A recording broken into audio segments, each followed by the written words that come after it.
Today's episode is brought to you by BlinkPredict.com. BlinkPredict.com is a new way to watch Dota. It's free to play, and you can win Dota skins using your Dota knowledge. You sign up with your email, your Facebook, your Google, and basically you beat the market by correctly answering in-game questions throughout the game and taking points off of the community. Ursi, you ever sitting around just watching pro Dota or watching some stream Dota throughout the day? Yeah, sometimes. I feel like I should really be making more out of my time. Exactly, and you could be, because we all know we're sitting at work, you're all bored, you're watching Dota, you might as well be doing it over at BlinkPredict.com, where you can be answering questions like most last hits by X time, or who's going to take the next Aegis, or when the next tower is going to fall, the total kills by the end of the game. We have this Dota knowledge as Dota players, we should be putting it to use. The real money site, Blink... Yeah, hopefully.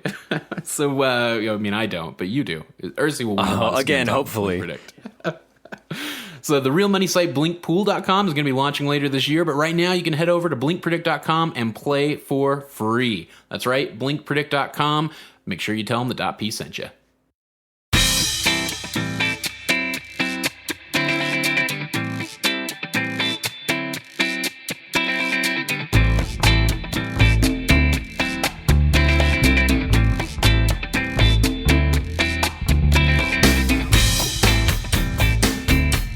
Hello everybody, and welcome to a new show. Well, kind of new. We had one last week, but I wasn't on it, so it's effectively new. This, of course, is Teach Me Tuesdays. I, of course, am Ursinity, your expert for the day. I am joined by Cyphus. Hello, Cyphus. Hello, sir. I'm glad to be here. And I am also joined by new show host LeafyPeachy, heretofore be known as Peachy. Hello. It was grating at me that Roland... Yeah, I was like, Roland calling you Leafy, and I was like, man, I don't think I've ever... Nobody says Leafy. But that's just Roland, and we'll accept it and move on. Some people do. Yeah, some people, but I cannot abide that. Anyway, this is Teach Me Tuesday, where I will be teaching, hopefully everybody listening, but primarily Cyphus and Peach. And that's the game plan. They have brought me questions, and... more importantly, I want to know what their goals are. Just as a general statement. We don't need to be super rigid about it, but you know, everybody that is trying to get better, which hopefully is every single person that listens to this, has to have goals, whether they're small goals or larger goals. So tell me a bit about what your guys' goals with the show specifically are going to be moving towards. Peachy, you want to kick it off? Okay, oh, okay. Sure. Either. Yeah, we haven't practiced this yet. No, three-person shows are always a little weird. So, okay. The reason I was going to say you should let Peachy go first is because I basically just ripped off her first goal, which was to reach 4K by TI8. Really? Yeah. I crossed the 3K threshold. I feel good. I feel sharp. I've climbed about 1,000 MMR a year thus far. Admittedly, some of it was a big, recalibration thing, but I'm ready to do the legit climb all on my own. And I think that's possible. I think it's possible within a year. So that's goal number one. That's priority. I want to be at the top of my game with in meta or like strong pub carries. I realize that's going to change periodically, but I guess I want to have that list of carries that I can always go to that are always going to be good in a pub, right? And then I also want to take the time to really master who seems to be shaping up to be the in-meta carry at the time, just to make sure that I'm evolving, I guess, as a Dota player and making sure that I'm adapting and staying on top of, the major patch changes, the major meta changes and shifts. Then another one I put that I really don't know how much the show can help me, but I'll be damned if I'm not going to try to make it help me in some ways. I want to improve my mechanics, and I also want to improve my key bindings. I've wondered sometimes I wonder if the two aren't linked together, right? I know that to a degree they are. So maybe someday we'll have a couple of episodes, or at least an episode that really goes in depth on those key bindings. For all those out there that are interested in that, maybe they'll get a little benefit out of it too. And then I put that I want to make smarter item selections when I'm playing a carry. But at the same time, I also want to make smarter, or I want to apply that to deviations from those standard item builds and standard skill builds for my carries. because I know that situations call for a deviation in skill build oftentimes. And with some heroes, I'm good, right? Like when I'm dealing with a high magic lane and I'm playing anti-mage, maybe I max my E before I max my Q. Or if I'm dealing with a high magic team or whatever the tempo may be there. But that's a bad example. That's not ever going to be a thing you should do. Okay. That's good to know. That's probably a good example of taking that too far to heart and making unnecessary changes that you think are good but are bad. Like that's a thing frequently that people do is they try to innovate or they try to be fancy when they shouldn't. See, but this is anyway, this is what I need to get better at. You see, that plays right to it. Then I also want to start resuming support play, and I'm praying that it won't be a complete culture shock. Because I don't, I mean, it's maybe 1 out of every 25 games that I play support these days. Good Lord. Yeah. So I want to get back into that. And my goal is to just focus on, I'm going to be safe lane centric. I'm going to play a 1, I'm going to play a 5. And if I can't get the 1, I'm a 5. And that's how I'm going to approach it. That's how I'm going to handle it. And I want to get back on, because I felt like I had a good support rhythm building up, and then I kind of abandoned it to do the 3K climb. Now that I'm there, I don't think I'm going to hit 4K playing just cores. I think I need to get some supports in there. So yeah, I think that's and then just identifying the best supports to play in pubs and stacks with various team comps. So that's a very realistic goal. I think everybody should. I think the 1,000 MMR a year is more or less a good goal for basically anybody. So Peach, we've heard Cyphus's goals. What are your similar but different goals? So same as his first one. I want to reach 4K by TI8, which I have a little further to go than him. I'm at 2.6K right now. So I've got over 1,000 MMR to gain. But I'm confident that I can do that, as long as I commit like regular time to solo queue. Secondly, I would love to master the offlane. I really like the offlane role, and I really want to just be able to like draft appropriately against whatever lineup, like to know offlane matchups better, and like if I'm gonna come out like as a winner in that lineup or matchup, or or loser, and how to get around that, itemization, that kind of thing. Also, like Cyphus said, I want to improve my key bindings, specifically for microing, because I don't have any key bindings set up for micro. I do the good old drag the square to select. Oh my god. I know, it's horrible. But that hurts my soul. I know. I mean, it's one of those things I've been avoiding because it's intimidating. Because like it's hard for me to multitask in Dota because there's already so much that you're paying. I mean, I'm very good at like keeping an eye on the minimap and like not just watching my hero all the time. But I feel like I need to start like stepping it up and like start to micro better and like be more in control of like what I'm doing and like how I'm doing it and whatnot. And I think obviously key bindings will make that a lot easier.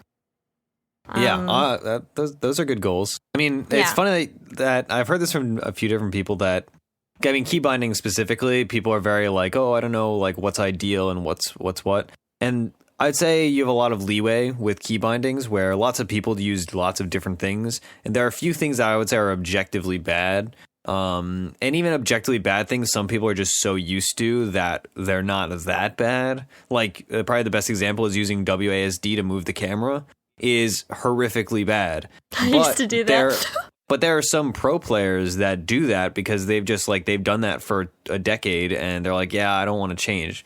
I forget if it was Zhao 8 that does that or somebody else, where it was like a Chinese pro and Jack KBBQ was like, yeah, he uses WASD to move and to move the camera, and that's just like what he's used to. But yeah, making control groups makes micro way easier, and it like honestly revolutionized my game once I made good control groups and standardized them across all my heroes. And so yeah, getting to that will make micro way easier, and yeah, that's very easily achievable goal, I would say. Yeah, and My last goal, I mean, I have other goals, but as a core goal is just like itemizing better and not just like choosing the best items for the particular situation, but like understanding fully why I'm buying that item and like the stats that I'm going to get and like not just like the active ability, you know, like I want to understand like why would I get, you know, X item over this item and like why would it be at this time versus this time? Like why would I get a hood before Blink Dagger on Centaur rather than getting Blink before hood? You know, that kind of thing. And like not just following what people tell me to do, but like understanding fundamentally why I'm doing this. So just upping my knowledge, I guess, as well, and items. Perfect. All right. So you guys have both brought topics, and so do you one of you guys want to start off on one of them, and hopefully I can answer it sufficiently. Maybe not. Leafy, go ahead. Okay. Oh, you see, I just did it. Peachy, go ahead. You can call me Leafy. It's okay. I think Ursinity has a bigger problem with it than I do. I mean, it's not. It's just like when you're so used to like. So in my humble opinion, like Peachy, like the P sound at the beginning is like distinct and like it's a good sound, whereas like Leafy, like the L sound is very like, you know, mundane. Like I also like peaches are bright and like exciting and fun and tasty, and leaves are just leaves. Like leaves are just go back to Theorycraft Thursday. All right, yeah. Leave that. This is Wordsmith Wednesdays. So for my first topic, I wanted to know about in this patch right now. I'm sure we're going to get a new patch any day now, like a big one. But what are the top 3 like strongest offlaners right now, and why exactly are they strong? Sure. All right. So right now, I would say when you're talking about offlaners, the big priority is identifying both what you need in your team and how you can compensate for that. So one of the top offlaners and one of the top heroes just in general is Earthshaker, right? Because Earthshaker provides the simplest thing that every team needs. He provides a whole bunch of stuns. So Earthshaker is easily up there. He also provides team fight. I would definitely put him there. He has easy lane control because you can just fissure block waves and guarantee yourself XP for the first wave and take a really solid position in a lane, whereas some other offlaners might get zoned and bothered. And even after the Aftershock nerfs, he can still farm fairly quickly, and he's very effectual in all phases of the game. Whereas some other offlaners, like Abaddon, used to be a really popular offlaner, but has really fallen off. And that's because he's too easy to zone early, and ever since the change to Shrines, where they're not active at minute 0, he has really fallen off because he doesn't have that fallback, and he can't just jungle. Whereas like an Earthshaker puts himself in a position where he should never have to jungle until he's at least like level 3 or so, because he can put himself in an advantageous position wave wise because of fissure blocking.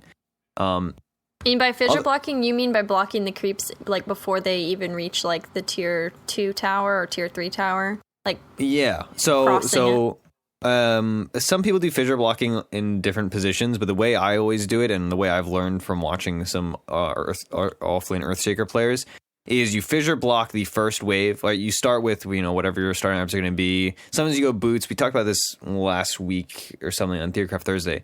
But there are a few different options for starting items, but you generally have at least one clarity. And what you do is you fissure block at the tier 3, like right when they're getting up to them. And that makes them, they just like sit at the wall. But then by the time you get all the way to lane, your creeps are in such an advantageous position because they've been delayed so much that you're closer to your tower, which means the enemy team cannot aggress on you as easily. And if they do aggress on you, they have a lot less kill potential because they're not going to be diving you at level 1. And once you've gotten this first wave in that advantageous position, you have basically catapulted yourself ahead to like level 2 nearly, if not definitely level 2, depending on denies and whatnot. And then you have more things available to you, more stats. His strength gain is absurdly high, and it puts you in a very good position going forward.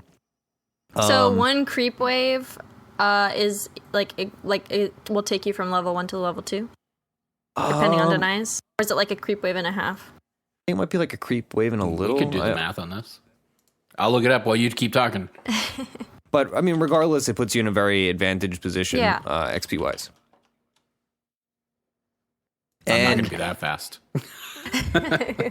sorry, I'm still like coughing, and I'm pretty sure I'm going to die, just as a general Sorry. statement. But yeah, so then you can also fissure block later waves depending on if you have the mana for it. And that way, that makes it so that if your equilibrium gets messed up, let's say they make a couple pulls, or you get, or you just messed it up yourself, like you put it too close to your tower and then you push out, then you can just fissure block the next wave and then reset your lane effectively. And you can use that to manage equilibrium very, very efficiently, which is a very unique characteristic of Earthshakers. Whereas a lot of other heroes, a lot of other offlaners do not have that capability. And it's one of the core things to his offlane is abusing the fact that you can manipulate the creep wave to such an extent. Okay, that's So I melee- didn't think about that. Melee creeps give 40 XP and ranged creeps give 90 XP. Yeah, so you can level up. Yeah, easy. Yeah, because it's 200 XP from level 1 to 2. And you get, 230 from a full wave? 4 melee, 1 ranged. Math. Right? These are the numbers I don't know So that I need 250. to write down. Yeah. 250. Close. So it's 250 from 1 to 2? No, 100 No, from it's 1 to 2. 2. Or, no, excuse me. Yeah, from 1 to 2 is 200 XP. Okay. But you get 250 from the wave, Okay. Yeah. which is why you level up from the Okay. single So wave. if you creep block at the very beginning, you'll automatically win in the blocking contest. So the creep wave, basically guaranteed the first creep wave. Even if they deny, you're still up ahead because you're getting like all of that XP and you're not being zoned immediately. Yeah, so you're getting, you get half XP if the enemy denies things. So you're getting at least 125 XP, which means you'd still be, more than halfway to level 2. And I mean, if you denied creeps, potentially you could get, 375 XP, right? Right. So yeah, that's like his big advantage in lane is just being able to force the creep wave to set in a position that is much more ideal for you.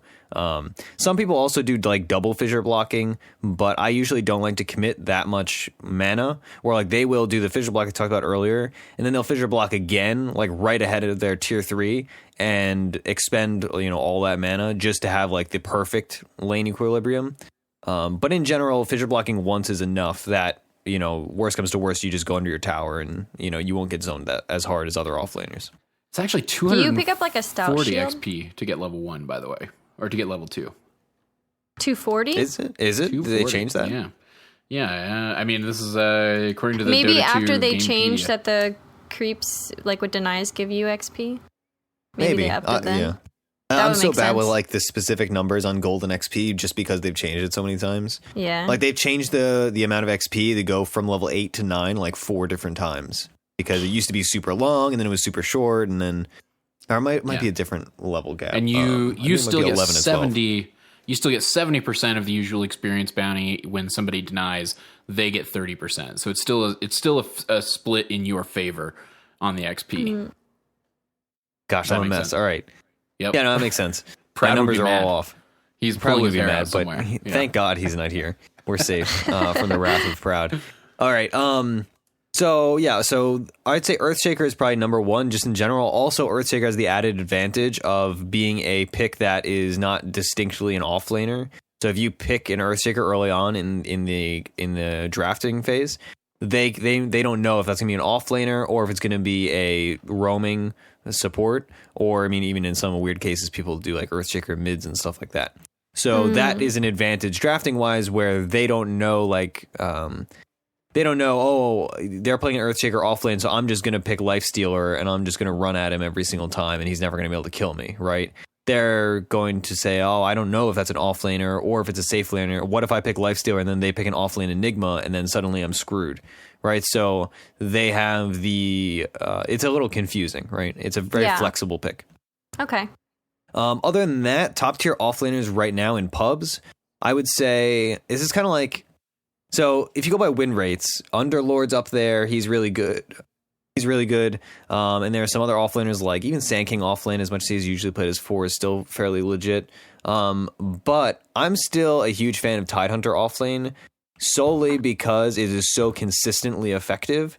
And it's not picked in pros and high level pubs in general because Ravage cooldown is so long.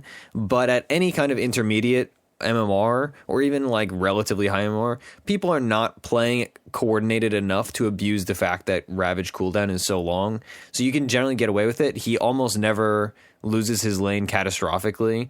He's super hard to kill. He builds things that the team needs, right? He builds Guardian Greaves super fast. He farms effectively. He can stack Ancients, or he can take Ancient stacks. He can take other kinds of stacks. I am a big advocate for Tidehunter. Just as a general statement, a lot of people don't like playing Tide. They're like, oh, he's boring. But winning games of Dota is fun.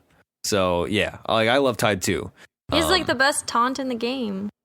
that is also very true. And that is how we will select all offlaners henceforth. Yes, I always use offlaners with taunts because it's part of the mind games. If you're taunting, you tilt them because they're like, look at that little fuck dancing over there.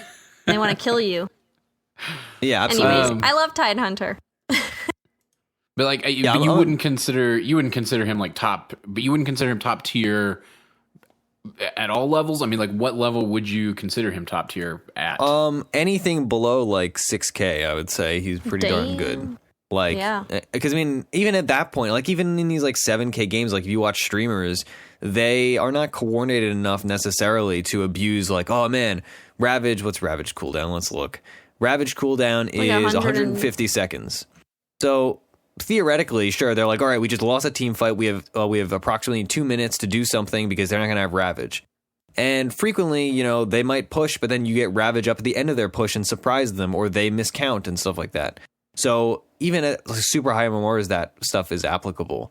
And like Tide is not, you know, stellar, right? Like he's not a specialist, I guess I would say.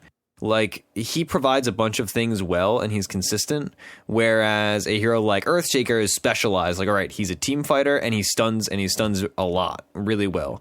Whereas Tide, it's like, all right, like, he does a bunch of things all right. He just kind of exists in a fight and just does damage and prevents enemy damage, stuff like that. So, I would say, unless you're trying to, like, be super competitive about it, Tide is one of my favorite offlaners to be picking at the moment. I actually just played a Tide game the other day. And he's consistent. Like, it's not a high skill cap hero. Like, you can do, like, he's a low skill floor, right? Because there's a skill floor, which is the necessary skill to perform on a hero, and then a skill cap. The hero has some interesting skill caps, and you can do some weird things itemization wise that's really unique, but he's very easy to get into, especially if you're just trying to win games, right? Like, if you're just trying to win Dota 2, you're not necessarily going to be playing the flashy fun heroes. You're going to be playing, you know, heroes like Tide or Viper or Razor, where it's like, all right, I'm going to have fun by winning, not necessarily having fun by playing some flashy hero. Yeah. Yeah, so those would be two good examples. If I had to give a third example of a good offlaner at the moment, I would say, I mean, Underlord is definitely good, just as a general statement. But similar to Tide, he's not a specialist. Like, he's a good Underlord. He's a good hero to pick pretty early in the draft, where it just, allegedly. But he's not gonna necessarily fill all the holes in your team like an Earthshaker would, right? So you can pick an Underlord pretty early and say, all right, I'm going to win my lane, I'm going to get farm, and I can do some cheeky things later in the game. They're going to have a really hard time pushing into me, which is a really big advantage because a lot of teams lack wave clear frequently. But then again, honestly, I personally am not a big fan of this hero. He's the highest win rate offlaner other than Necrophos in the current in 5K plus. But honestly, I don't even think I count Necrophos as an offlaner, as much as he has played in the offlane. Similar thing with Lich. Like, people play Lich offlane. Lose Alxo from our community climbed to 5K at least, just playing Lich offlane. So some people like that a lot, but personally, I'm not a big fan of it. Because in general, I think people assume your offlaner is going to be providing your team fight. Just as a general statement, your offlaner is going to be tanky and provide either team fight or some kind of skirmishy stun, right? So if heroes like Centaur or back in the day Slardar or Sand King, where they provide, all right, he's going to blink stun, that's his thing. He's going to play the offlane, so he's going to get levels and he's going to get a relatively fast blink compared to playing any of these heroes as a 4, right? And then you have your offlaners like Tidehunter or like Enigma or like Magnus that are going to be providing your big team fight ults. But then you have these weird heroes like Underlord or like Offlane Necrophos or Offlane Lich, where they don't really provide either of those things. They just kind of provide whatever the hero does. So that's something I'm a little careful about in general, because in pubs I'd rather have a generalist than a weird specialist. Yeah, that makes sense. So you would say you would put Necro up there though, as far as top offlaners maybe to play at least in this patch. So Necrophos is just really good in this patch, and you can run him basically anywhere, and especially at lower to intermediate MMRs, people do not punish you sufficiently for playing something so weird as Necrophos offlane, and it's just kind of difficult to deal with. So it just gets things, right? And Necrophos, as long as he gets XP, he's going to eventually get farm, and he's going to do things well. Also, healing is just OP in pubs. I think I've said that every single episode of any podcast I've ever been on. Healing is just good in pubs. I mean, healing is good in general, but especially in pubs, healing is very make it or break it in any team fight. People don't expect you to suddenly have 175 more health than you did before, right? Yeah.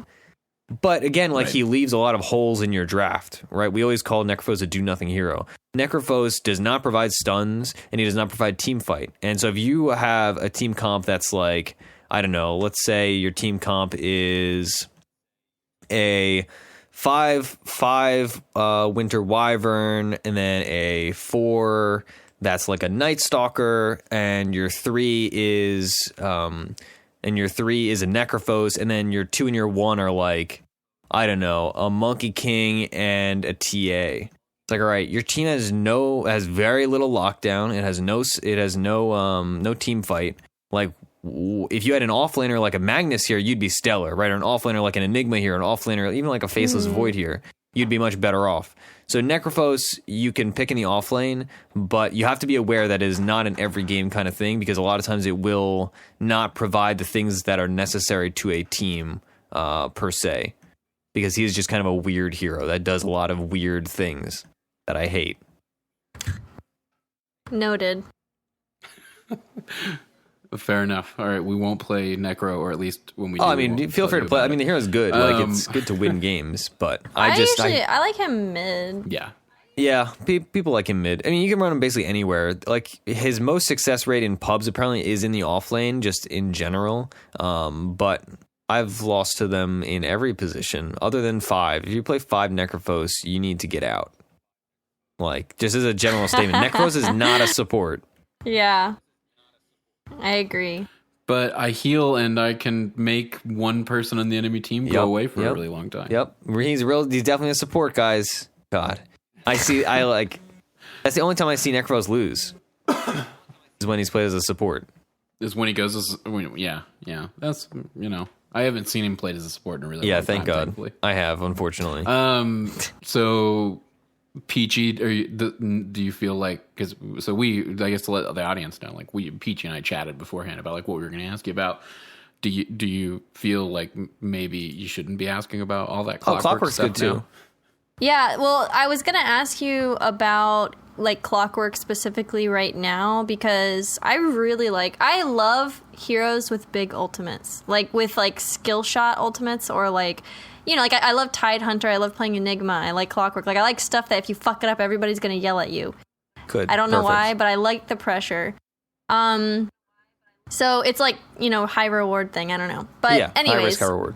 Yeah, and Clockwerk is like super fun. He's a really fun hero. I played a game with him yesterday and I lost. I ended up like feeding like 3 times in the lane. I was up against a Sven, Io, and a ganking Pudge, and it was kind of hard. I just kept getting like stunned by the Sven, and then like Io would just like do his little balls and like overcharge Sven, and like I would just die really fast.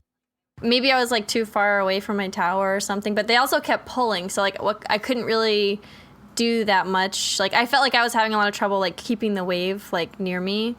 And I just died like 3 times. I also had a Winter Wyvern that was in my lane for like my first 2 levels, so I was behind on XP. Yeah, I mean, yeah, so Clockwerk is very good. I actually was thinking about putting him on my list of 3, but I kind of opted for other heroes. I like Clockwerk a lot. I think basically everybody likes Clockwerk. Clockwerk, similar to Faceless Void, similar to Earthshaker, can manipulate the creeps through cogs, which is a big advantage. Obviously, I don't think you can cog every creep, but you can cog most of them and then force, ideally, your ranged creep to go off and die first, which means the enemy lane is going to push into you, which is similar to fissure blocking in the way that it is a manipulation of the creep wave and where it's going to meet. Clockwerk's definitely strong. I mean, so thinking about that lane, right? Sven, Io, Pudge.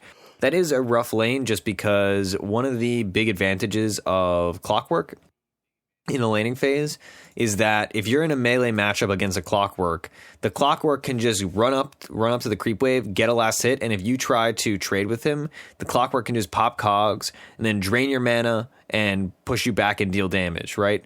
And in that situation, right, if you're laning Clockwerk versus Sven, if you are constantly just throwing cogs out and hitting this guy, he'll not have kill potential on you because he's not going to have mana to stun ever, hopefully. Unless he has a mango, which, in which case you're just, I don't know, you're screwed. But yeah. The IO kind of puts a kink in that because the IO can help the mana regen of the Sven and kind of mitigate your spam and abuse with the cogs. But in general, that's one of Clockwerk's big strengths against melee heroes.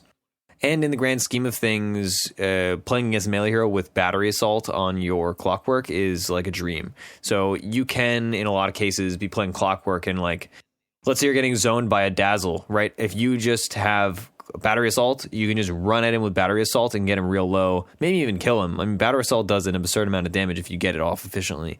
So that is a hard lane, yes, but I think Clockwerk's definitely a stellar offlaner. And he provides a stun, or he provides multiple stuns, technically, which is just a huge advantage, especially against heroes like Pudge. But the other big thing is that he can farm and he can depush waves that are far away, whereas a lot of heroes struggle with that, right? The classic situation is, let's push a tier 2, right? You're going to say, all right, we're Radiant, we're going to push Dire tier 2 top. And then, 20 seconds in, you're starting to get to that tower and you see, our bottom lane's getting pushed in. Somebody has to TP. Well, if you have a Clockwerk on your team, you don't need a TP because you just send a couple rockets down there. And unless there's a hero like an AM that's split pushing or Nature's Prophet or whatever that's committing to it, you can just stop this creep wave entirely. And on top of that, you can get farm, which is, the even more important thing.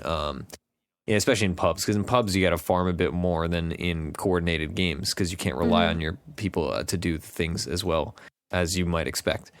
So yeah, Clockwerk's stellar. I mean, honestly, I like Clockwerk a lot. He doesn't have the big turn potential, I would say, of teamfight ultimate offlaners, nor is he a carry transitioning offlaner like a Faceless Void.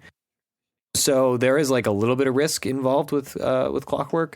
In that, you can't close a game out as a Clockwerk. Whereas, if you're an Earthshaker, you can just get a couple big fights and really take over a game. So yeah, I would be a little concerned about that. But in general, I think Clockwerk's stellar. I'm a big fan. When you are you supposed to? Well, I have two questions. I'll go with this one first. For the cogs, is there any reason to get more than 1 point in that? And shouldn't you max your Q and your E before you max cogs? I would say I almost never level cogs past level 1 early. I know some people do it. It does make it last super, super long. On the scaling on cogs, right? 5-second cogs for level 1 is a lot already, but it scales all the way up to 8. And that can make a difference. Also, one of the big things with level 2 cogs over level 1 cogs is that level 1 cogs burns 80 mana. And 80 mana in general is not even a full spell cast, right? Whereas at level 2, it burns 120, which is effectively an average skill cost, I would say, for a spell, right? So you are burning 80 mana and making a portion of a spell difference. Whereas if you are guaranteeing every single time you cogs, you are detracting from the enemy team their ability to cast a full spell, like a Stormbolt from Sven, right? That's 100 some odd mana. You are making a bit more of a difference with that. Also, of course, it does a little more damage. But yeah, in general, I would almost never level cogs over Battery Assault and Rocket Flare. Some people level Rocket Flare earlier just because it has some farm potential if you're on a really rough lane. But I disagree with that in 19 out of 20 situations. I am a firm believer in maxing Battery Assault first then going like, like cogs, battery assault, and then rocket flare, battery assault, ult, battery assault, rocket flare, rocket flare, rocket flare, something like that. Okay. My second question was, are you supposed to like you hit 6, you go gank, you like grab a smoke and go gank middle or something? Or do you value like farming over that? I mean, I feel like you should make use, like what I try to do is like when I hit 6, or maybe I'll wait till like level 7, I try to like grab a smoke if I need, like if I have money, and I like try to go gank a lane if that's possible. Yeah, I mean, this is where it gets like super specific. You just have to analyze your kill potential and if there is something going poorly in a different lane, right? So if you were getting tri-laned and you're the one having the difficult time, you don't need to think as hard about going out of your way to gank because you're behind, right? It's like 10 minutes and you're barely level 6 and you have brown boots and like a magic stick, right? That's not a situation where you can say, all right, I have enough, let's go gank. Whereas if you are at the same 10-minute mark and you have phase boots and a magic wand and like a stout shield and a TP and maybe a smoke, you can just TP somewhere else and then either smoke and then ult somebody or just ult somebody right off the bat and help out your lanes that have lost or are in a bad position. But in general, you want to make use of it, but I would not feel like you don't want to force things that are not possible. I would say that's kind of the important thing with anything where like Tidehunter, like we talked about earlier, right? First Ravage is a big deal, right? You hit level 6, you have first Ravage, you want to kill somebody with it. But it's, in a lot of situations, you're better off waiting or trying to coordinate something rather than forcing something, right? How often do you see somebody get their first big RP or their first big black hole or their first big Ravage ready, and then they go to a lane and they use it on like one guy, but they get away because like you ravaged a Quap and she blinked away and like your safe laner's a PL, so they have no additional stuns. Like, don't be too antsy when you get these big ults, but make use of it as much as possible, of course. But yeah, you gotta play it by ear, but don't force things. That'll like just force you into awkward positions in a lot of cases. Okay, cool. Cyphus, you want to you want to take it over? I do, because here's what I've been struggling with lately in the pubs. I like I said, playing core. That's where I'm at. Even still, haven't started the support run yet. It'll come. It will. Not right away though. Someday. Still having fun. Still learning. All right, one of these days. But I feel like I frequently get into this rhythm, and especially this is primarily in solo queue pubs. They'll say, playing AD2L of late with a team, I've even noticed like that we struggle with this to a degree, though probably not for the same reasons. But I'll get to a point where there's a lull, and we're not going to fight, and we're not going to try to take an objective. We're not going to push, and everybody's kind of taking a moment on the team to farm towards that next item, right? Me as the carry, I'll head into the jungle, or I'll push a wave, and then I'll head into the jungle, and I'll start that big rotation around where by the time I'm done with the jungle, I'm back in the lane to push it out again. But I'll frequently find that when I pop into, especially when I pop into the jungle, or oftentimes when I TP into a lane or I'm already in a lane, I'll find that one of the cores on the team, one of the other cores on the team, decides that they're likewise going to TP to that lane to help me push it out, or sometimes probably to compete with me for the farm, or I'll be sitting at that jungle camp and ready to move to the next one and have identified in my mind, like, all right, I'm doing this one next, I'm doing that one after that, I know where I'm going with the farming, and then before I know it, I've got a support farming the camp that I was going to be hitting 2 camps from now, and I've got the mid farming the camp that I was going to be hitting next. What do I do, Ursi? I feel like I'm constantly competing for farm, and I don't know if it's me, if I'm choosing bad places to go, or if I don't know. I don't know what I need to be looking for when I'm in farm mode, not fight or push mode. Yeah, so this kind of gets down, I mean, it's kind of a multi-pronged reason why this is happening to you. First of all, the big one is just map awareness, right? If you know, all right, like I'm playing let's say I'm playing mid Invoker, and I am near my Aghanim Scepter, but I don't have it yet. I'm trying to farm it out, right? In my safe lane, I had an Anti-Mage, right? I know that my jungle is not safe to farm because the AM has probably already farmed it or intends to farm it, right? So I'm going to TP to the off lane and do the off lane triangle, let's say. Or I'm going to go to any lane and push it out. Or let's say, oh, it's 45 seconds. That means that this camp isn't dead yet, which means nobody else is going to take it.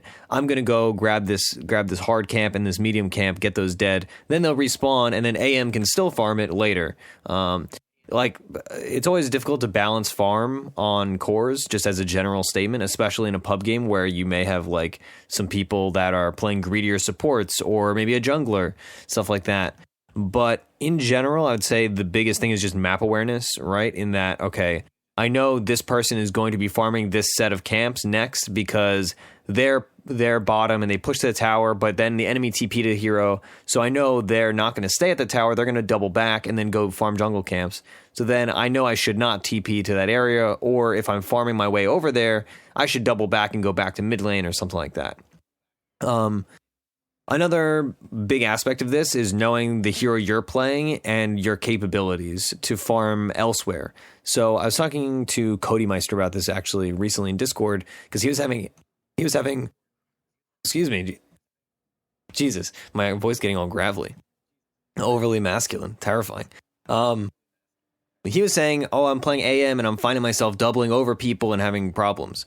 AM is probably the best example of a hero where he's very good at, in the mid game, if your team is farming too many heroes and you don't have available farm, he can, and a lot of other heroes can, take advantage of the enemy jungle, and then you are both creating resources for your team and pulling resources away from the enemy team, right? So if you are playing AM, let's say, and you have now you're playing the AM, you still have the mid invoker. Let's say you guys had like a offlane axe and a 4 Spirit Breaker who's trying to get his Echo Saber, and then a 5, whatever. If you're playing the AM, you can say, all right, I know that my team is going to be farming the safe lane because the axe is pushing that out. I know the Spirit Breaker is jungling to finish that next item, and the Invoker is pushing out mid, and I'm going to TP the off lane. I'm going to maybe do the off lane triangle, those 3 camps right below the shrine. I'm assuming we're Radiant right now.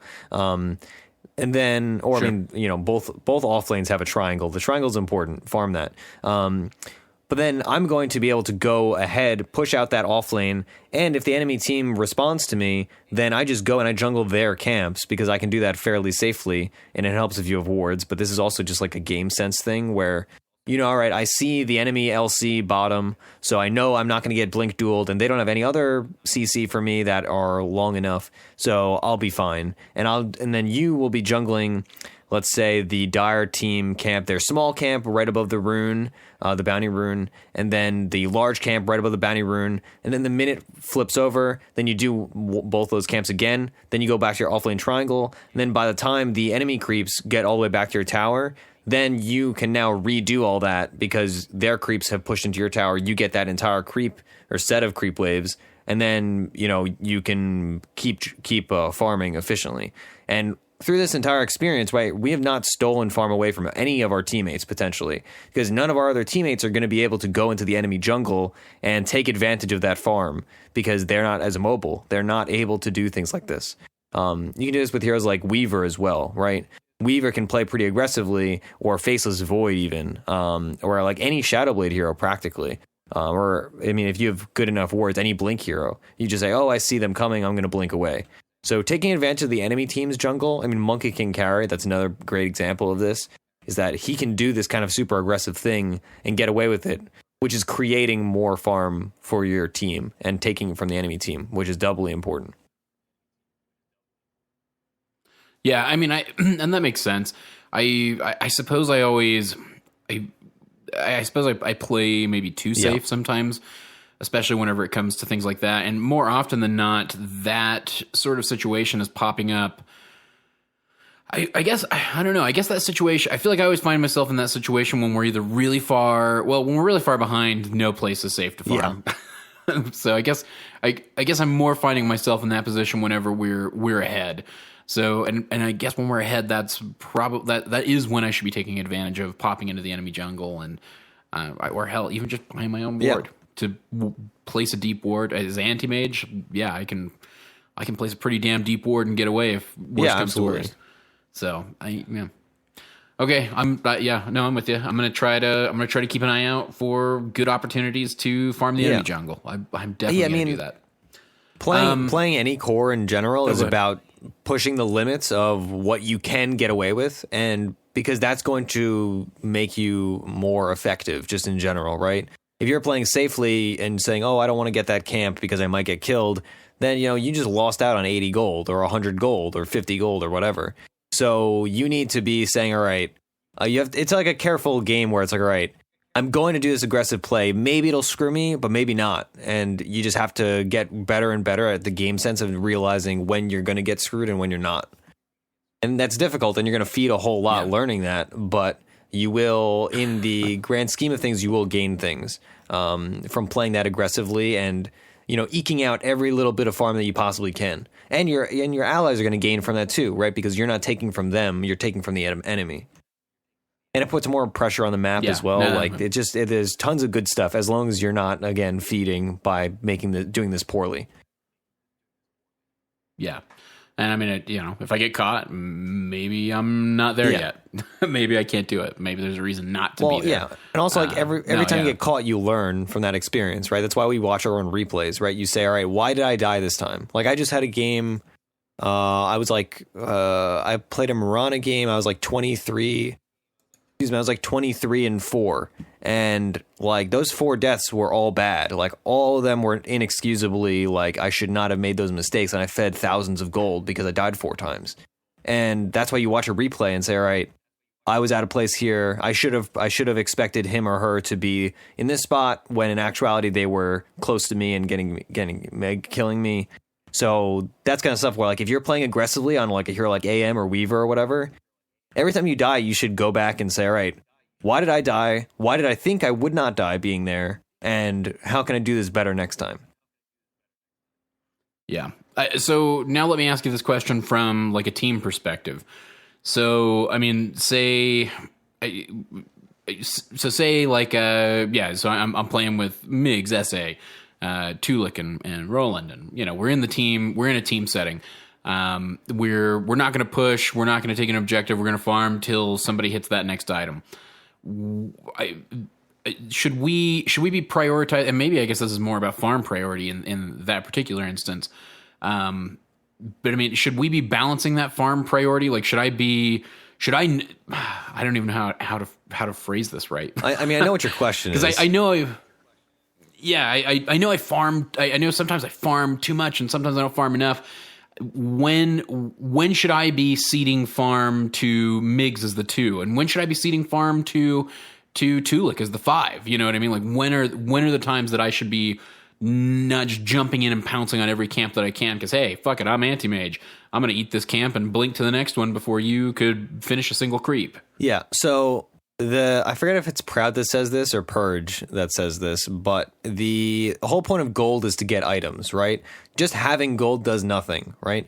So if you, let's say, again, using the AM example, it's 21 minutes, you have Treads, PMS, Battle Fury, and a Manta. You just got your Manta, and you have, let's say, 372 gold. Your 372 gold is not operative, it's not doing anything, and you're nowhere near close to your Basher or your Vanguard or whatever the heck your next item is going to be. Whereas that 2, let's say, the 2 Invoker, he is at 1800 gold and he's about to have a Blink Dagger. Then gold in his pocket is more valuable relative to the timing of the game, right? Because gold going to him is very quickly going to produce an item. Whereas gold going to you is going to very slowly produce an item, right? That Invoker, if you seed him the lane, let's say, to push the safe lane, him getting that 450 gold is going to buy him a Blink Dagger. Whereas you getting that 450 gold is going to buy you a Belt of Strength that you're not going to equip because you don't have room for it. So that's how that's how farm priority becomes malleable, right? Because, my offlaner needs his Blink Dagger, he had a really rough lane, I'm going to seed him farm and I'm going to go jungle. Or I'm going to seed him farm and I'm going to push the lane out while he jungles, or, X, Y, Z. So that's where the balancing act comes in, and that's where, like they talked about on last week's TMT, pinging out saying, oh, I'm 300 gold from BKB is super useful, because not only do they know, oh, we're going to be able to push soon because he's going to have a BKB. More importantly, they know, all right, he needs 300 gold, right? Yeah. So that's back off, let him have it. Exactly. And that's why, like, I mean, I like frequently when Proud and I are playing together and he's playing 1 and I'm playing 5, I'll say, hey, I need like 3 creeps for mana boots. And he'll seed me farm, right? So then I go from being the 5 in the microcosm of our game, in that like 30-second period, I go from being the 5 on farm priority to the 1 on farm priority. And that's the big advantage of playing on a team or playing with friends, is that you can communicate those things and produce a more well-rounded team, rather than, you know, continuing with his example, if that AM just flash farms everything and has all that, sure, maybe he gets his Abyssal, you know, in the next 3 minutes, or that's a little unrealistic. Let's say he gets his Abyssal in 5 minutes, and that's a big deal. But then what if all your other cores that would have had Blink Daggers don't, because the AM took too much of his own team stuff? That's when you really got to be careful about that, and that's where over farming becomes hazardous. Right. So, in kind of in the same vein, I find myself on teams quite a bit where people are picking greedier mids. I mean, we saw it kind of at TI. Like sometimes your 1 is your mid, right? Yeah, it's the year one of the is not greedy always. Yeah, it's not always the safe lane that's the 1. So when I'm playing safe lane and I see somebody hovering over, you know, that greedy Medusa, let's say, or that he's Alchemist, good, like 1. Yeah, the Alchemist. So when I see somebody hovering over that mid, who, other than Jug, because he's the only one I ever go to in my brain, is like, oh, I can play Jug. Who besides Jug can I pick up? Yeah, I can always play Jug. Besides Jug, who are some of the good safe laners to run when you have a greedier mid, or you suspect that you're going to have a greedier mid? Yeah, or you have like a greedy 4 and a greedy offlaner and a relatively normal mid. Like, I would say so. Probably, I think everybody runs into this frequently, and it's a weird problem to solve, because you may want to play greedier or play greedier heroes, but you do need to mitigate that while still playing a carry that you can feasibly scale into the late game with, hopefully. I would say good examples of heroes that I pick when I'm in situations like this are heroes that only need, like, let's say 1 item to be active, or can be active with no items. So Wraith King is a very good example, I would say. Wraith King, he obviously wants items, but he's very effective with just like a Blink Dagger and an Armlet, which are very cheap in the grand scheme of things, or just either of those items, and like treads, of course. Whereas, you know, if you had picked a super greedy hero, then, you know, if you picked PA, it's like, all right, well then you need to have at least a Deso and Phase and all this, and that's, you know, 5,000 gold. And if your mid is an Alchemist and he's having a hard time, or he's taking all the farm, then you have a much more difficult time getting that stuff, and then suddenly you're just getting run over because you've fallen behind. That's why, like, pro teams frequently at TI, people are running like safe lane Necrophos, right? Because it enables you to pick a greedy mid and a greedy offlaner, or some combination of greed elsewhere. And the Necrophos only needs like a little bit of stuff, and he's effective with basically nothing as long as you have boots. So that's where you want to either tailor your build differently to say, all right, I first picked Monkey King, and I wanted to do the classic Proud Battle Fury, you know, etc., and farm and farm and farm, and then be super effective at, you know, 28 minutes once I have like my big kit. But until then, I'm going to... but instead, I picked this, and then my teammates picked Alchemist, whatever. So instead, I'm just going to get, like, you know, Treads and an Echo Saber, Treads S and Y, and fight early. Right. So, of those good examples, you'd say, like, Monkey King sounds like could be adapted to do it. Yeah. Obviously, Jug. But and then Jug, you are on the record encouraging us to play Necrophos. I mean, Jug is just always good. Like, there's never a bad time to play Jug. Because Jug also has malleable builds where you could play super greedy and you could also play not greedy. Another good example, I'd say, like Bloodseeker. Like, he's active, he only needs like 1 item, right? You can be active on Bloodseeker with like Treads and a Blade Mail and an Aki. Whereas if you pick Luna, you know, actually Luna's probably a pretty decent example, but not a super good example. Let's see, other safe laners that don't require a ton of stuff and a ton of greed.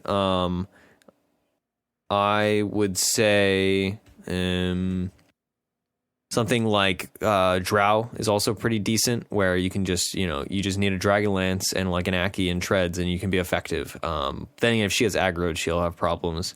Wraithking's another good example.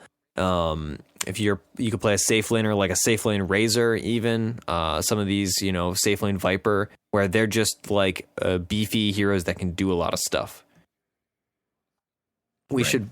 Okay, yeah, I had wondered about the Viper. That was actually going to be a suggestion that I made, but I wondered if maybe that was foolish to run him in a lane where, where he can fall off so heavily. Yes.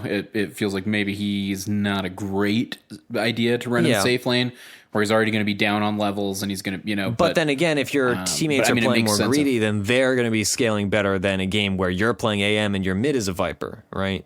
So it's just balance. Right. Yeah, no, that makes a ton of sense and is something I will try to put into practice.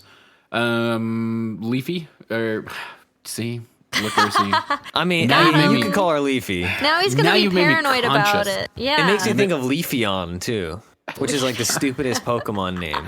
That's a lie, actually. There are way worse Pokemon names. Yeah, like there Leafeon. are worse ones. Here's the deal, Ursi. It's about syntax, and the appropriate way to shorten a nickname is to go for the first part of the name. She's LeafyPeachy. You don't shorten it to Peachy. You shorten it to Leafy. I mean, I don't call you Ninity. Yeah, but that's subjective. That's subjective. Like, you wouldn't call Ice Cube Ice. You'd call him Cube, right? Because like one sounds better than the other. Whatever. I call him Icy. Also, I mean, like, listen to how everybody calls, or not everybody, but a lot of people call each other by their last names. Like, I have friends that I've never said their first name in my entire life because their last name is just cooler or shortens better.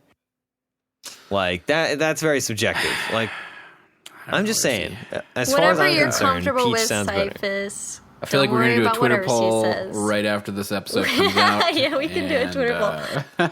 I'd say most people call me Peachy, but there's quite a few people that call me Leafy, too. There. Right. Nature's Twitter poll. Peachy herself said. Anyway. Okay. Do you have anything else to add? Or anything else to add? LP. LP. Oh, yeah. I like that. Go press an LP. Oh, Lord. So I had one more question to ask before we finish. So when you're in the off lane, of course, you have like the bounty rune nearby. Is there a cycle, like a timing cycle for you to like go get that bounty rune? Is it worth leaving the lane to get, or is it like purely situational? I mean, as are most things, it is a large part of it situational, but I would say I put particular emphasis on getting the bounty rune if I am really having a miserable time in lane and I can't participate to my heart's desire, then, I gain that golden XP from the bounty rune, which is assured, rather than waiting and trying to participate in lane and maybe getting less or maybe dying or whatever. Another big thing, though, like timing wise, and you'll see a lot of people do this, especially in the mid to late game where people are focusing less on bounty runes, is if you can get away with it, like let's say neither team has a roaming 4 or at least they're not roaming aggressively. If nobody's taking your rune, then an idealized situation is for you to go there at like 3:55, let's say, and you pick up the 2-minute rune, and then you pick up the 4-minute rune almost instantly after. Then you are doubling your money you're doubling your reward for that trip, and yeah, I mean you're doubling your reward for that trip potentially. So that's another way you can deal with it. But in general, yeah, I wouldn't if I'm having a great time in lane and contesting the safe laner, I'm not going to double back to get 50 gold and 50 XP, right? So yeah, that would be my primary thing. Also, if you are playing like an offlane Enigma and you want to just go back and pick up that rune and then like jungle a camp real quick, like if you can flash farm, that's another thing you could take into consideration, where you can kind of kill 2 birds with 1 stone. Or, I mean, maybe they're like, well, if it's wildkins, you can kill 4 birds with 1 stone. But you can go back and then say, all right, I'm going to, not only am I going to get this bounty rune, I'm going to take a camp. Whereas staying in a lane, maybe you'll get some CS or whatever, but it will not equate to more than that. But yeah, generally I only go back if it's like, yeah, my lane's miserable, like I'm going to die. It's like, all right, well, I may as well get my paltry, 50 gold, 50 XP. Some Because at least porridge. it's something. Exactly. Okay, cool. Same thing, you can also... Sorry to cut you off, Cyphus. No, you're good. Another big thing is if you are having a good time in lane, you can take the enemy bounty rune instead of your own, right? So let's say we're playing a Tidehunter who is laning against like a Lycan, and they have a jungle, or not a jungler. Let's say they have like an Ogre Magi that's sitting in mid lane harassing, and then the support is like, I don't know, a Skywrath Mage, because that's pretty good against Tide in general. If you are playing aggressively and you're positioned, like let's say you're Radiant, you're positioned, at like past that bushel of trees, closer to the Dire Tier 1, right? Like past the secret shop. Let's say Equilibrium is there. If you say, all right, it's 150, it's like 153, I have boots, I'm going to walk over, get their 2-minute rune. They're going to push the lane a little bit, which is going to put Equilibrium in a better position for me. And then I'm going to come back. And that way you have, similar to what we were talking about with Cyphus, where you are not only gaining farm for you and your team, you are negating farm for the enemy team because they now do not have that bounty rune. And that's going to be really detrimental, especially to some supports that may or may not rely on bounty runes more so than others. Like, if they haven't been able to pull because you're playing aggressively and they don't want their carry to be under tower, then they're saying, all right, I need to get this rune so that I can get level 2, or I need to get this rune so that I can, buy boots. If you're taking that from them, they're not going to go all the way down to your jungle and get your bounty rune. Like, there's no way. So you've now taken farm from them and created farm for yourself. And your bounty rune's still available for a teammate. But as a general rule of thumb, you don't want to sacrifice like a free creep wave over like going to get a bounty rune. Definitely not. No, because you're just not going to get as much out of it. I mean, I guess that's pretty. Now I sound kind of dumb. I feel kind of dumb now for even like wondering about that. Well, but I would just say, my mental math is that the bounty rune in the early game is equitable to a little more than one creep, right? Ballpark 2 creeps, and it's very safe. So it's safe, free farm. Whereas, if you are in a lane, you are in danger in some ways. But if you're under tower, I would much rather just stay under tower and farm those creeps. Even if I don't get the gold, like let's say I'm playing like a Nyx and I don't have damage, and maybe I won't get any of the last hits, but I will still get, 200 some odd XP. So I would rather get that than go back and get 50 gold and 50 XP, or, depending on the minutes, the bounty rune changes, of course, but not that drastically. Yeah, okay, that makes sense. I was just going to ask, as far as like prioritizing the runes, would you say that that's more important for like the 4, especially those roaming 4s, that like maybe they should be the ones who are timing like when they're popping into lanes, especially like enemy lanes are based around the rune? Should they, as like, so say I'm a roaming spirit breaker, should I always be maybe contesting the the safe lane, the enemy safe lane supports rune, every 2 minutes? I wouldn't put a ton of emphasis, because remember, it is like 50 gold, 50 XP, whatever, or 100 gold, 100 XP. It's not a tremendous amount, so I wouldn't put particular emphasis on it. But the typical thing with 4s, right, is you got to always be doing something, right? And if you, let's say, have no kill potential on the mid, all right, so again, let's posit a Dungeon and Dota-esque situation. So you're playing Spirit Breaker 4, right? Your mid laner is an Invoker. Their mid laner is a let's say a Sniper. It's like 5 minutes. You the Spirit Breaker have charged mid. You killed the Sniper with your Invoker teammate. Then the Sniper, you guys both expended a whole bunch of resources. You're pretty high health because you're Spirit Breaker and you have like 19 armor. But the Invoker has no more mana because he used a Cold Snap, he used a Sunstrike, and he used a Alacrity, right? So he has no mana, he has no more kill potential, right? So Sniper TP's back to lane. If you're that Spirit Breaker, you going to that lane again and harassing that Sniper is going to be relatively ineffectual, right? Because he's pushed back under tower, so you can't really just slap him around. Your Invoker doesn't have mana left, so you don't have kill potential anymore. So you don't want to go to that lane necessarily right now, right? Maybe you want to wait for like the shrine to come back up, then Invoker shrines, and then maybe you guys go kill again. But you're not in a position to do anything effectual to the mid lane. So now you need to say, all right, I need to put my body somewhere else that is similarly effectual, or at least be doing something, right? So in that situation, we killed Sniper at 5 minutes. He respawned at 5:28, and then he came back to lane. We don't have kill potential. So now it's like 5:30, 38, let's say. You can now say, all right, we have an offlane Nyx. He's having a lot of trouble. So he's going to get our bounty rune. I'm going to go get their bounty rune because they have a Skywrath and that's it in their safe lane. And I can pretty freely contest that person. And if they try to fight me for it, I'll just punch them. And if it goes badly, I'll just charge away.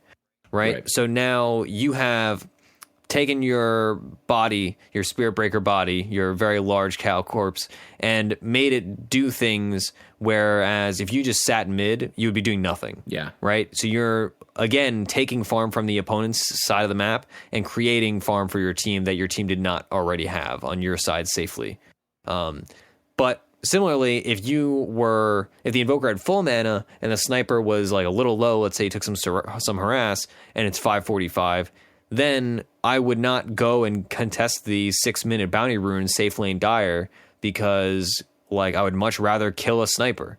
So that's where you have to kind of do the mental math of saying, all right, do I have kill potential in this lane? Can I do something effectual somewhere else?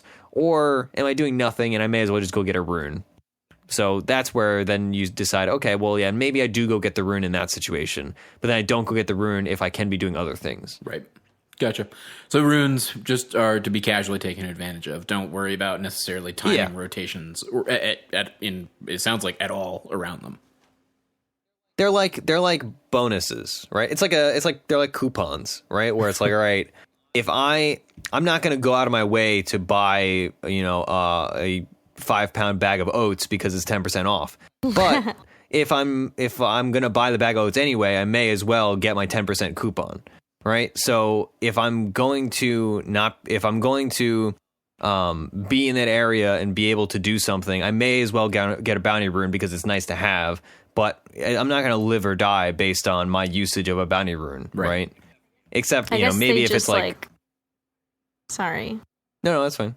I was just going to say they're so enticing, the little noise. So they seem like they're more valuable than they are. Yeah. And they're gold. There's little like coins around them. Just makes you think like, oh, I'm going to be so rich if I get this. Yeah, and in reality, it's like, oh, okay, I have like not enough money to buy a ward. So yeah, I wouldn't stress too much about it, but they are nice to have, right? Like nobody's gonna be like, oh man, I hate getting coupons. Like it's always good to have those things, right? But you're not gonna live and die based on whether or not you get a bounty rune. The only situation I would say the is an exception is like if you're playing Spirit Breaker and you're level 5 and you need 20 XP, instead of ganking mid, just get a bounty rune, get level 6, and then gank mid or gank wherever. That's where, it kind of makes a difference. But in the vast majority of situations, unless you're hitting a next level, I would much rather be doing other things if I can. Otherwise, sure, if you have nothing better to do, go get a bounty rune. Gotcha. Okay. Works for me. I feel like we talked a lot about farming this episode, I feel like that's farming's important. Yeah. That's where we want to also like farming is like, as much as people stereotype like, oh, carries are the farming heroes, mids also farm and off lanes farm a bit. Farming is more important, I would say. Farming is important to everybody, even the 5-position support that's stereotypically poor. Farming is I would argue potentially farming is more important to know how to do and to know how to do well as a 5-position support or a 4-position support than it is as a 1 or a 2. Because your 1 and 2 have tons of opportunities to farm, so you can just like luck your way into a 14-minute Battle Fury, even if you're incompetent.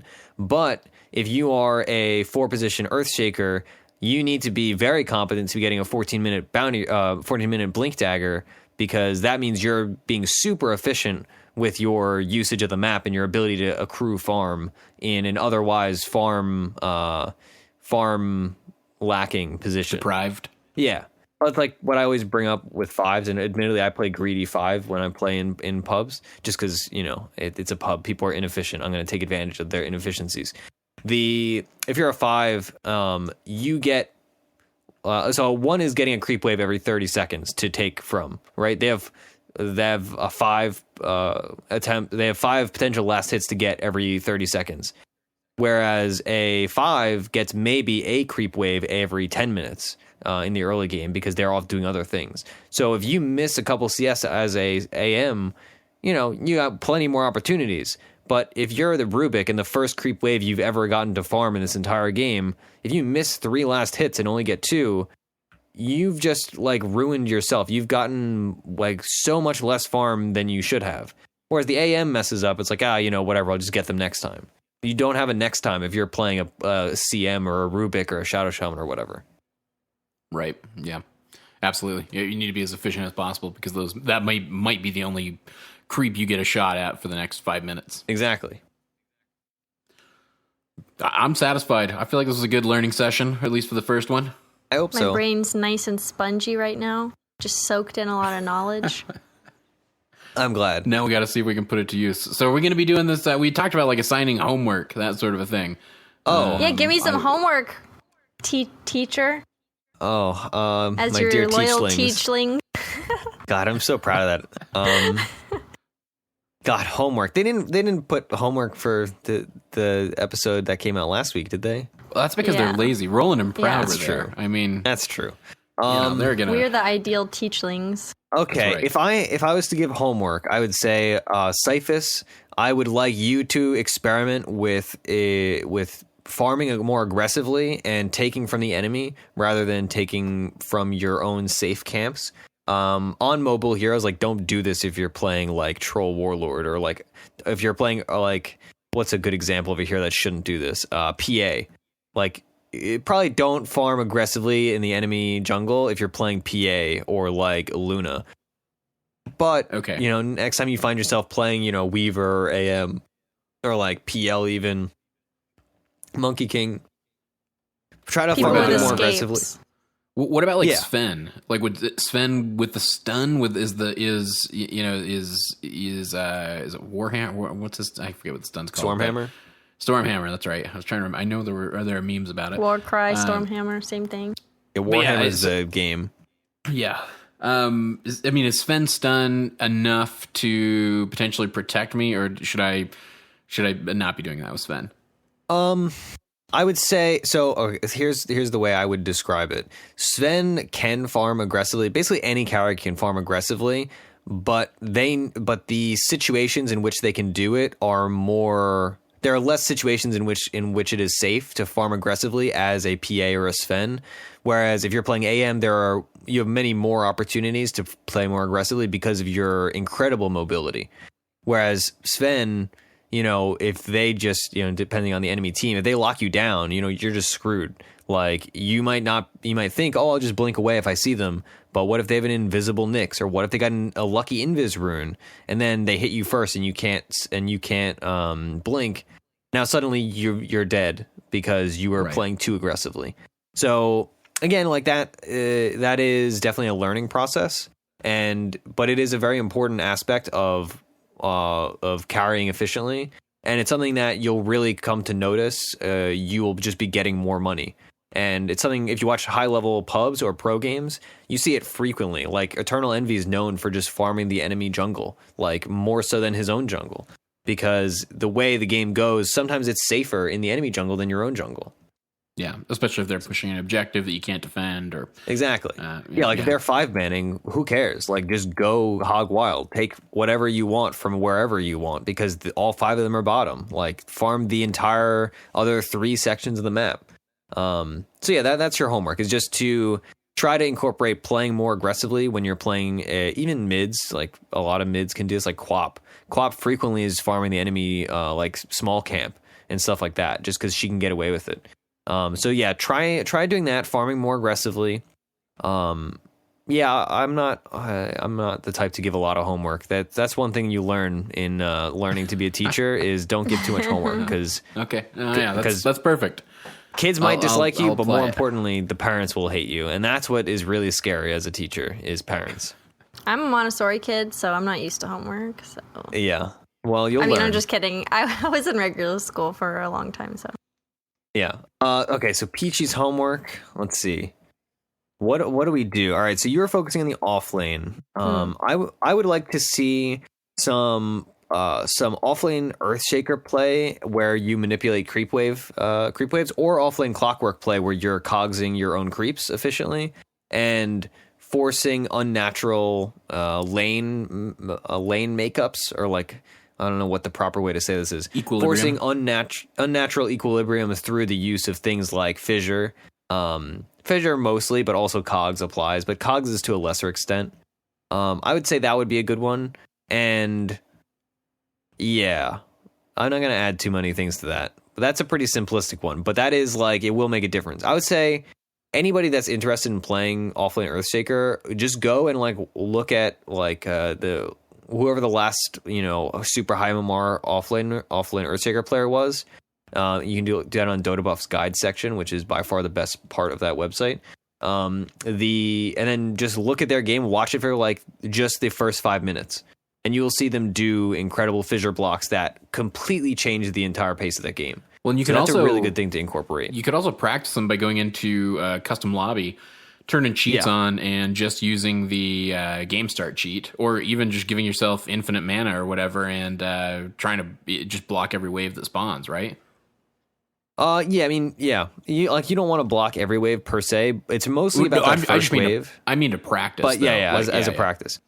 Yeah, you always got to hesitate about practicing things that maybe you don't want to put into effect. Like, it's like, there are probably some good examples, but I can't think of any off the top of my head. There's some things where people like denying, I would say, is maybe the best example, where people are like, oh man, I trained so hard, I've incorporated denying into my game, and then they miss CS because they're getting denies. Yeah. Like, I used to do that constantly. I remember playing Troll Warlord in Dota 1, and I would have like 22 last hits and like 41 denies. And I was like, man, I'm playing so well. Like, no, you're not. Like, you're just losing. Like, this is just dumb. So, yeah, you don't want to try too hard on incorporating weird niche things. You want to keep them in the proper niches, and just incorporate them generally into the game. Okay. Sounds good. I'm looking forward to reporting back. Same. I hope so. We'll see how it goes. Also, like, doing that equilibrium stuff on Earthshaker, even though obviously that's a niche hero, right? And maybe probably he'll get nerfed into oblivion in the next big patch. But that will help you understand equilibrium more just as a generalized concept, especially relative to the offlane. And knowing, all right, I'm safe if I have the equilibrium in this position. I'm really screwed if I have it in this other position, yada, yada, yada. So it'll give you a healthy respect for the rules of equilibrium. All right. So we're going to close out the show. You can find me at Ursinity on Twitter. You can find our show at DotP_show. Cyphus is at DotP_Cyphus. Peachy is at LeafyPeachy, right? Yes. All right, good. I was going to say, because when they're saying B-Dub's Twitter recently, I was like, B-Dub. I was like, I totally forgot that her Twitter is not just at B-Dub. And so I was like, man, I'm glad I was not hosting that show, because I would have totally plugged like some random person named B-Dub. It's like some old guy at B-Dub. Oh, nice. Yeah, I've seen a bunch of those. There's a person that owns the @Priston account that's been inactive for like 6 years and hoards that Twitter, despite it being like a really highly sought after URL. Yep, that's the @Cyphus. I can't even get a response from that guy. So I'd love to have @Cyphus. Fortunately, it's there. I'd like to have @Ursi, because eventually I'd like to rebrand to just Ursi because it's much shorter. But I don't think I'll ever get that. I don't even know who has it. I've never actually looked it up. Anyway, you can find us all in those places. You can watch us on Twitch, twitch.tv/.btv. You can find us on Patreon, patreon.com/defensethepatients. Peachy and I, and also Proud, did our most recent Patreon episode. It was a lot of fun. That episode is definitely out by the time this show comes out, so you can check that out. Also, B-Dub did one with Cyphus and Roland right before that. So if you want to get to know our new show hosts, give us $1. Are you gonna be all right? You okay, buddy? No, oh god, like, you know the thing where you are obstinate and you just don't go to like a doctor or whatever, but then it's at a certain point you're like, man, I really should have gone to a doctor 2 weeks ago. But now it's like, it's so late, there's no point, because it's like, I'm going to be fine, probably, maybe, in like a week.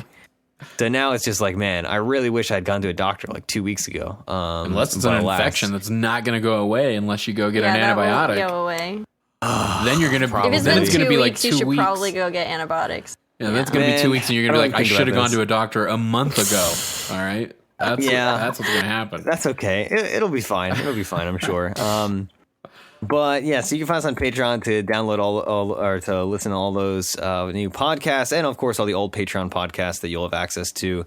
And, more importantly, supporting us. You leave us iTunes reviews. Those are very helpful, especially when they're not mean to me, because Please so be far, gentle. Yeah. Oh man, we were warning Peachy. We're like, man, someday you're gonna get an iTunes review that's just gonna dig into you, and it's gonna be exciting. I'll be laying in bed at night thinking about it, trying to fall asleep, and just start crying. Yeah. But in all seriousness, we appreciate them for any amount of stars and any amount of criticism, because the only way people get better at things is by getting criticized and told that, they do things wrong. And that seems sarcastic, but that's the truth. Please tell me when I do things poorly. Which again sounds sarcastic, but I'm being serious. Feedback is important. We just You've got me convinced, look, we know you guys don't want to send us hate mail through the email. You want to send Roland hate mail through iTunes reviews. That's how you guys, we've shown overwhelmingly that's where people like to go to bitch about Roland. So come on. Oh God, it's the best. Also you could email us defensestations@gmail.com if you have questions, concerns, or feedback. Or just if you want to send us pictures of animals, I guess. I don't know. Or you just go to discord.gg/.p, and then you go to the #.pets channel, and you can post animals there. Apparently they were talking about intense discussion of some Canadian Norwegian politics relative to animals. I don't know, dude. That channel's wild. It's one of the few channels I've muted.